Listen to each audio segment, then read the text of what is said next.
Okay, Aakash, start. Good morning. Today I am going to talk about theories of color vision. So we'll be going through brief history, some basic facts, and some theories of color vision. In the brief history, there were many misconceptions about the nature of light. For thousands of years, it was assumed that white light was pure, but the source of color and the source of color seen in the rainbow was not understood. But one guy was different. He came along, who was Sir Isaac Newton. He carried out a series of experiments in which he had a beam of sunlight. He passed through them through a prism, and he noted that there were different colors of rainbow that were projecting out from that prism. As a result, he gave a theory that white light is not pure. It is actually a mix of many wavelengths which were separated. And the eyes of living organisms can process information based only on a narrow series of wavelengths of around 400 to 700 nanometers. In 1931, the International Commission on Enumeration gave CIE chromaticity diagram, which is shown here.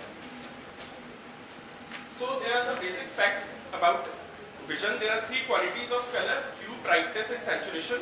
And there are some laws called Grassmann laws, which states that every color has a complementary color, which when mixed give white color.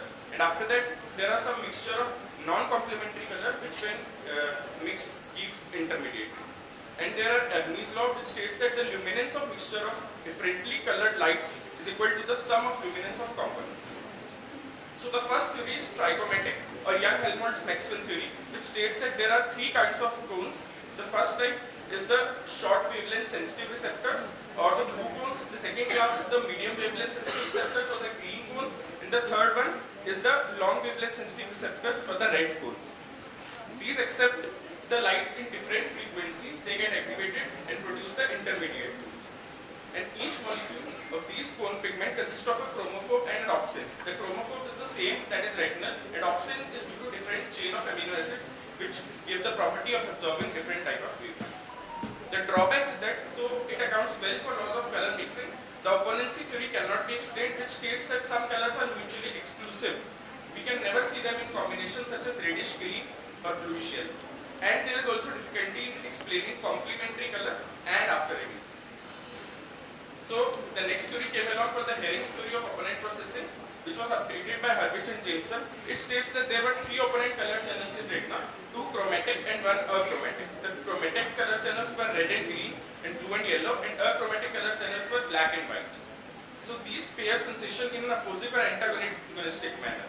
That means that presence of one color excludes the other color perception, and presence of both nullifies.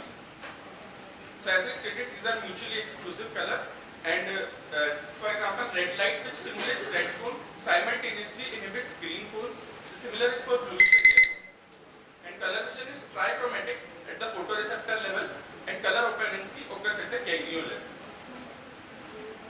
This seemingly contradicts the Young-Helmholtz theory, and it explains the phenomena after image. And it is present at the neural processing of receptor signals, same as two chromatic and one achromatic. Next is the Granite's dominator and modulator theory. Granite introduced microelectrodes into the ganglion cells, which investigated that there are two types of cells, dominator and modulator. Dominator, which absorbs all of the visual spectrum, and which is mainly used to detect the intensity of light but not the color. These are biganglion cells. Then modulators, which respond to a narrow wavelength of cell, and these are these three group of modulators as the cones that I told earlier. Hence the modulators are responsible for color vision. These are mainly ex-ganglion type. Then there is zone theory of Donder, which states that the trichromatic theory operates at the receptor level, and the opponent theory operates at the neural level. Thank you. Thank you. From here, and next team is team Vision Guard. Please prepare. What are the clinical features of achromatopsia? Chromatopsia. So your question hurt me. I'll teach about it in the next class. Okay, that is not for this class.